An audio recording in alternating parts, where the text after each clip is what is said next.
हृदय कुंज 10, protein, access protein and protein deficiency. मित्रों, आइए आज हम protein, access protein and protein deficiency के बारे में कुल 21 बिंदुओं के अंदर चर्चा करेंगे।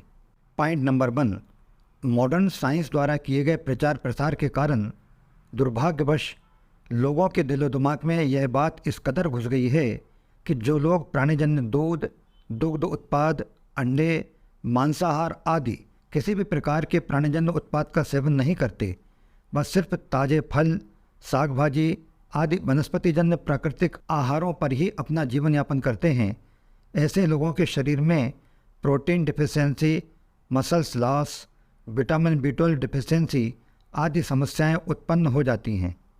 पॉइंट नंबर 2, मित्रों, मैं आपसे पूछना चाहता हूं कि आखिरकार ये मसल्स लॉस क्या है और ये जो प्रोटीन है ये किसके लिए अच्छा है। साथ ही इस बात को भी कितने लोग जानते हैं कि वे कौन लोग हैं जो protein deficiency and muscle loss के कारण सफ़र करते हैं। पॉइंट नंबर 3, वे कौन से लक्षण हैं जिनके कारण इस बात की पुष्टि होती हो कि ये लक्षण मनुष्य में प्रोटीन डिफिशियंसी अथवा मसल्स लॉस के कारण ही नज़र आते हैं। पॉइंट नंबर 4, मित्रों, ये सारा का सारा डर अथवा ताना बाना प्राणीजन्य उत्पादों व नाना प्रकार के प्रोटीन उत्पादों के मार्केट को बनाए रखने के लिए स्वार्थवश मनुष्य द्वारा ही तैयार किया भ्रामक प्रचार प्रसार नज़र आता है।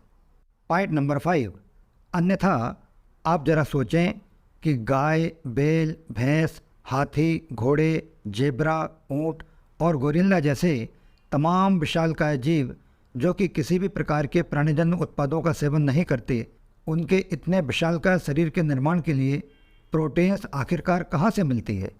पॉइंट नंबर 6, आपने कभी सोचा कि ये विशालकाय जीव प्रोटीन डिफिशियंसी अथवा मसल्स लॉस के शिकार क्यों नहीं होते। इतने भारी शरीर के मालिक होते हुए भी वे इतना मदमस्त जीवन कैसे जीते हैं। पॉइंट नंबर 7, सबसे पहले यह जानने का प्रयास करते हैं कि मनुष्य के शरीर निर्माण हेतु कब कितनी प्रोटीन्स की आवश्यकता पड़ती है। पॉइंट नंबर 8, तो मनुष्य के जन्म के बाद प्रारंभिक 1 वर्ष तक शरीर का विकास तेजी के साथ होता है। मानव शिशु का वजन 6 माह की आयु में दुगना और 1 वर्ष की आयु में जन्म के वजन से प्राय 3 गुना हो जाता है। पॉइंट नंबर 9, 1 वर्ष की आयु के बाद मानव शरीर के गठन की प्रक्रिया इतनी धीमी हो जाती है कि मानव शरीर के संपूर्ण निर्माण होने में 24 वर्ष का समय लग जाता है। पॉइंट नंबर 10, प्रोटीन्स की महती भूमिका शरीर एवं मांसपेशियों के गठन में ही होती है। अतः मानव शरीर के लिए आवश्यक प्राणीजन्य प्रोटीन्स की आवश्यकता जन्म के बाद सिर्फ 6 माह की आयु तक ही रहती है, जो कि शिशु द्वारा माता के स्तनपान करने से पूर्ण हो जाती है। पॉइंट नंबर 11, इस प्रकार सही मायनों में देखा जाए तो मानव शिशु को अपनी माता के दूध की भी सिर्फ 6 माह तक ही आवश्यकता पड़ती है। 6 माह के बाद शिशु को अपनी माता का दूध पिलाना व्यर्थ है। पॉइंट नंबर 12, गाय का दूध मानव दूध की तुलना में इतना स्ट्रांग होता है कि गाय का बछड़ा मात्र 1.5 साल की उम्र में ही पूर्ण विकसित हो जाता है और गाय की बछिया 2 साल की उम्र में गर्भ धारण करने लायक बन जाती है। पॉइंट नंबर 13, अतः गाय, भैंस आदि के इतने अधिक शक्तिशाली दूध को भला मनुष्य कैसे हजम कर सकता है, जिसके शरीर को विकसित होने की क्षमता इतनी धीमी होती है कि एक पुरुष के शरीर को पूर्ण रूप से विकसित होने में 24 वर्ष का समय लग जाता है, वह एक युवती का शरीर 18 वर्ष की आयु में जाकर पूर्ण रूप से गर्भ धारण करने के लिए तैयार हो पाता है। पॉइंट नंबर 14, इस प्रकार हम देखते हैं कि मानव शरीर का अधिकतम विकास शिशु अवस्था में ही हो जाता है। लिहाजा इसके बाद मानव शरीर के लिए प्रोटीन्स की आवश्यकता ऑलमोस्ट नहीं के बराबर होती है, जबकि उम्र बढ़ने के साथ साथ अनेक स्रोतों से मनुष्य के प्रोटीन जन्य भोज्य पदार्थों की क्षुधा दिन दूनी और रात चौगुनी बढ़ती ही चली जाती है। पॉइंट नंबर 15, प्राणीजन्य प्रोटीन्स के भक्षण की तो बात छोड़िए, दालों के अंदर भी आवश्यकता से कई गुना अधिक प्रोटीन्स होती है, जबकि वास्तविकता तो यह है कि 6 माह की उम्र के बाद मानव शरीर के लिए जितनी प्रोटीन्स की आवश्यकता होती है, कहीं उससे ज़्यादा मात्रा तो मनुष्य को फल सब्जियों के सेवन से ही प्राप्त हो जाती है, जो कि शरीर के लिए सुपाच्य और स्वास्थ्यप्रद भी होती है।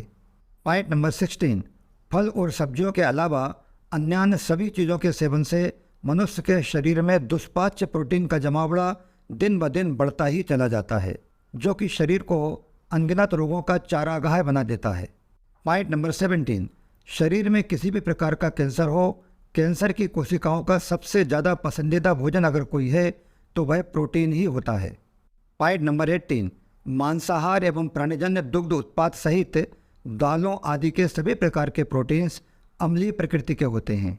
वह इन्हें पचाने में बड़ी मात्रा में प्राण ऊर्जा नष्ट होती है, खर्च होती है।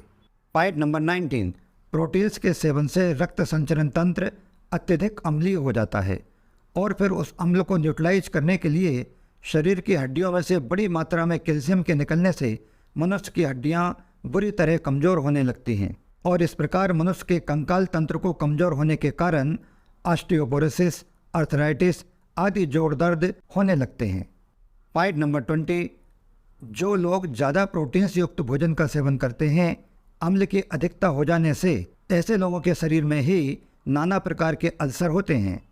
इस प्रकार अधिकाधिक प्रोटीन्स के सेवन करने से मनुष्य का शरीर स्वस्थ नहीं रहता, अपितु कई प्रकार के रोगों का पनाहगार बन जाता है। लास्ट वन, पॉइंट नंबर 21, सार संक्षेप। अतः मित्रों, मनुष्य को चाहिए कि प्राणीजन्य दूध के कोटे को वह अपनी माता का स्तनपान कर पूरा करे और माता का स्तनपान भी जन्म के बाद सिर्फ 6 माह की अवधि तक ही करे। इसके बाद फल सब्जियों का रस व अल्प मात्रा में दालों का सेवन करे। प्राणीजन्य प्रोटीन्स जैसे दूध, दुग्ध उत्पाद, अंडे, मांस, मछली आदि के साथ साथ मार्केट में उपलब्ध किसी भी प्रकार के खुले अथवा डिब्बाबंद प्रोटीन्स का भूल कर भी सेवन न करे और 24 की उम्र के बाद दालों के सेवन पर भी यथासंभव रोक लगाए। योगी अंश रमेश चंद्र भार्गव। प्रणाम, आभार, धन्यवाद।